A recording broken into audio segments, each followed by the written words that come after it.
जब भी हम नया फोन खरीदते हैं तो सबसे पहले ध्यान जाता है उसके कैमरा पर कि वो कितने मेगापिक्सल का है। आईफोन का कैमरा 12 मेगापिक्सल का होता है। डीएसएलआर कैमरास में ये 24 मेगापिक्सल या उससे भी ज्यादा हो सकता है। लेकिन एक इंटरेस्टिंग सवाल कि जिन आंखों से हम रोज दुनिया देखते हैं उसकी कैपेसिटी कितने मेगापिक्सल की होती है? क्या ह्यूमन आई को किसी हाई एंड कैमरा से कंपेयर किया जा सकता है? इसके अलावा हमारी आईज हर कुछ सेकंड में ब्लिंक क्यों करती है और आज के स्क्रीन हैवी जमाने में हम अपनी आंखों को खराब होने से कैसे बचा सकते हैं? आज के इस वीडियो में हम इसी पर बात करेंगे।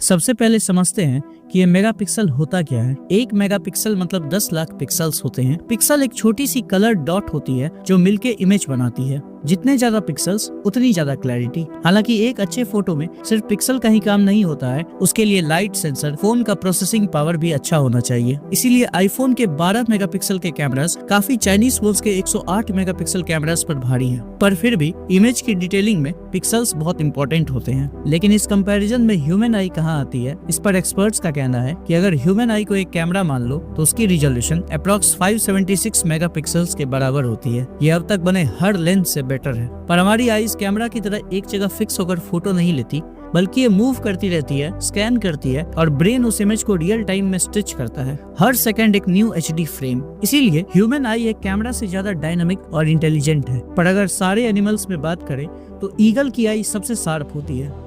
अगर हम इंसान को ईगल की आईज मिल जाएं तो ये इतनी पावरफुल होंगी कि इंसान 10 मंजिल इमारत से नीचे देखेगा तो उसे नीचे जमीन पर एक चींटी भी क्लियरली दिखेंगी। पर फिर भी इंसान की आंख बाकी जानवरों के मुकाबले काफी पावरफुल है। लायंस का विजन ह्यूमन के मुकाबले बहुत ब्लरी होता है, पर वो ह्यूमंस के कंपैरिजन में कम रोशनी में भी 6 से 8 टाइम्स बेटर देख सकता है। ह्यूमंस का विजन काफी दूर तक होता है, पर लायंस का विजन उतना दूर नहीं होता। लायंस ह्यूमंस के मुकाबले कम ब्लिंक करता है। पर सवाल ये उठता है कि आखिर हम ब्लिंक करते ही क्यों हैं? आपने कभी कॉन्शियसली नोटिस किया है कि आप कितनी बार ब्लिंक करते हो? एवरेज ह्यूमन ब्लिंक करता है लगभग 15 से 20 बार पर मिनट, पर ये होता है आंखों को मॉइस्ट रखने के लिए। इसके अलावा ब्लिंकिंग डस्ट से प्रोटेक्शन देता है, टीयर्स स्प्रेड करता है और आपके ब्रेन को भी माइक्रो ब्रेक्स देता है। आप खुद एक्सपीरियंस करते होंगे, जब आप आईज क्लोज करते हो तो थोड़ा आराम मिलता है। पर एक इंटरेस्टिंग क्वेश्चन ये हो सकता है कि हम कितनी देर तक बिना ब्लिंक किए रह सकते हैं? तो इसका वर्ल्ड रिकॉर्ड आनंद हरिदास के नाम पर है। उन्होंने 1 घंटे 31 मिनट तक बिना ब्लिंक किए रहा था। सोचिए, इन चीजों का भी वर्ल्ड रिकॉर्ड होता है। अब इससे पहले कि आप इसे ट्राई करें, हम बता दें कि ये बहुत डेंजरस है। इससे आईज ड्राई हो जाएंगी और विजन ब्लर्ड होने का खतरा होता है।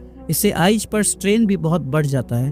तो ये सवाल भी उठता है कि फिर आनंद हरिदास ने ये कैसे किया? तो वो एक योगा प्रैक्टिशनर है और एक योगा होता है त्राटका,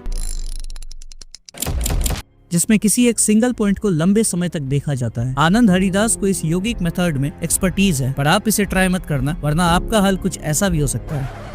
माँ, मुझे कुछ दिखाई नहीं दे रहा माँ। आज के टाइम में एक बड़ी प्रॉब्लम है screen exposure. Mobile, laptop, TV, इन सब का यूज हर एज ग्रुप में बढ़ता जा रहा है। कोविड के बाद स्क्रीन टाइम और भी ज्यादा हो गया है। इसका डायरेक्ट असर आई साइट पर पड़ रहा है। स्पेशली बच्चों में मायोपिया काफी तेजी से बढ़ रहा है। एडल्ट्स में ड्राई आईज, ब्लरी विजन और फ्रीक्वेंट हेडेक कॉमन हो गए हैं। लेकिन कुछ सिंपल हैबिट्स से आंखों को प्रोटेक्ट किया जा सकता है। सबसे इफेक्टिव मेथड है 20-20-20 रूल। हर 20 मिनट स्क्रीन देखने के बाद 20 फुट दूर किसी ऑब्जेक्ट को 20 सेकंड तक देखना। इससे आंखों को रिलैक्स मिलता है। इसके अलावा स्क्रीन पर नाइट मोड या ब्लू लाइट फिल्टर का यूज भी हेल्पफुल है। Blue light filtering apps easily available है, जिससे स्क्रीन का हार्मफुल इफेक्ट कम होता है। साथ ही रेगुलर आउटडोर एक्टिविटी भी जरूरी है, क्योंकि सनलाइट आंखों के लिए नेचुरल मेडिसिन का काम करती है। ह्यूमन आई ब्रेन के बाद बॉडी का सेकंड मोस्ट कॉम्प्लेक्स ऑर्गन है। ये 10 बिलियन अलग अलग कलर्स को आइडेंटिफाई करता है। विजन सिर्फ देखने का टूल नहीं, बल्कि परसेप्शन, इमोशन और मेमोरी से जुड़ा हुआ सिस्टम है। इसीलिए आंखों की केयर हमारी रिस्पॉन्सिबिलिटी है। स्क्रीन टाइम को मैनेज करना, ब्रेक्स लेना और नेचर के कॉन्टेक्ट में रहना आंखों के लिए लॉन्ग टर्म इन्वेस्टमेंट जैसा है। आंख सिर्फ एक सेंसरी ऑर्गन नहीं, एक इमोशनल लेंस भी है। इसे प्रोटेक्ट करना